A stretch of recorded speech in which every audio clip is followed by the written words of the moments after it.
You've been singing it since you were a kid, right? London Bridge is falling down, falling down, falling down. It's one of the first songs many of us ever learn. It sounds innocent, a simple little tune about a bridge that needs repairs. But what if I told you this nursery rhyme isn't about construction at all? What if it's actually about a dark, ancient, and terrifying practice? What if it's about murder? Stick with me, because the true story behind this song is far more sinister than you could ever imagine. The nursery rhyme we know today has verses that go, build it up with wood and clay, build it up with iron and steel, and so on. Each verse suggests a material that ultimately fails.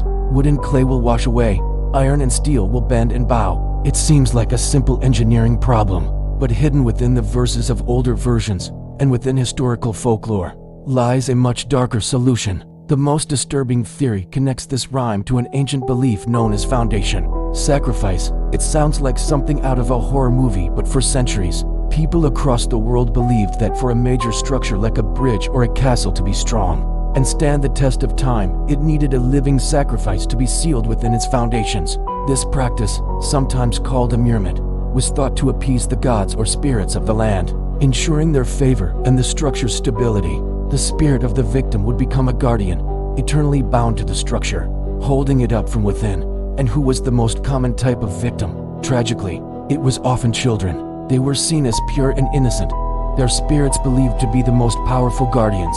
Historians and archaeologists have found evidence and legends of this practice from Europe to Asia. In Germany, a story tells of a child being walled into the foundation of a bridge in Bremen. In the Balkans, the legend of the Bridge of Arda explicitly describes the master builder's wife being immured to stop the bridge from collapsing every night.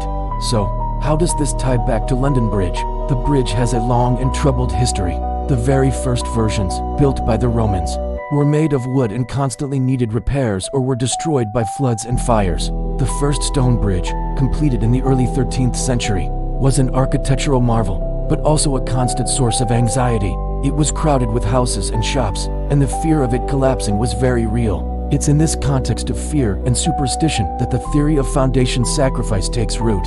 While there is no direct archaeological proof of a child as skeleton found in the foundations of the medieval London Bridge, the legend was incredibly persistent.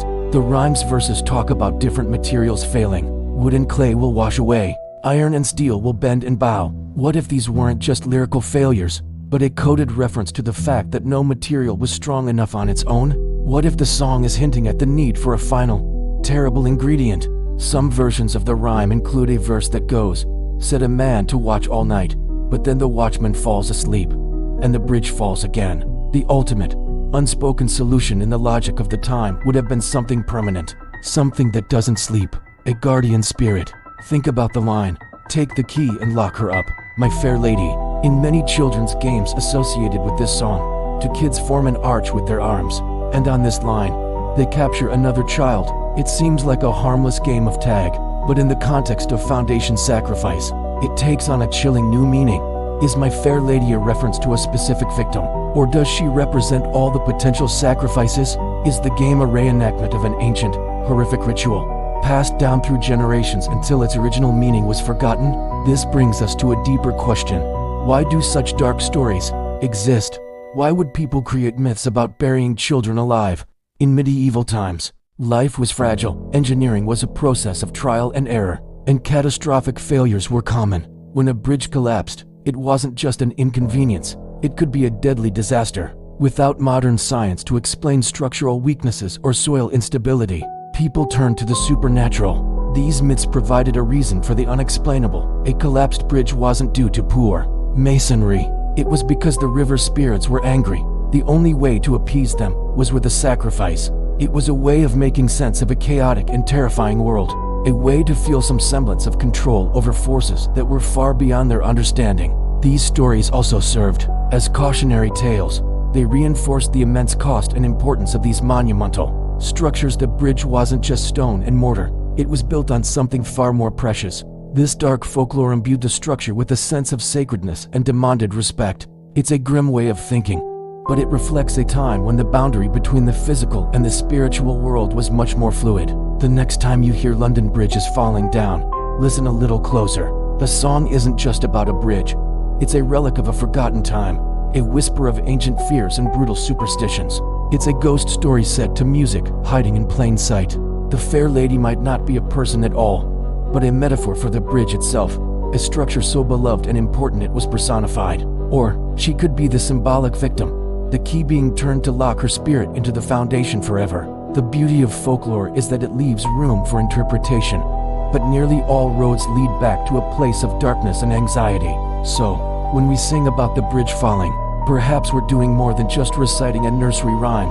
Perhaps, without even realizing it, we are participating in a centuries-old ritual of remembrance. Maybe we're mourning who, or what, is buried deep beneath the stones. The cheerful tune we sing in playgrounds is the final, strange evolution of a tale born from the deepest human fears about death, nature, and what it truly costs to build something that lasts forever. Thanks so much for watching and diving into this dark history with me. If you enjoy exploring the hidden stories behind everyday things, make sure to hit that subscribe button and ring the bell so you don't miss our next video. Let me know in the comments what other nursery rhymes you think might have a dark secret. See you next time.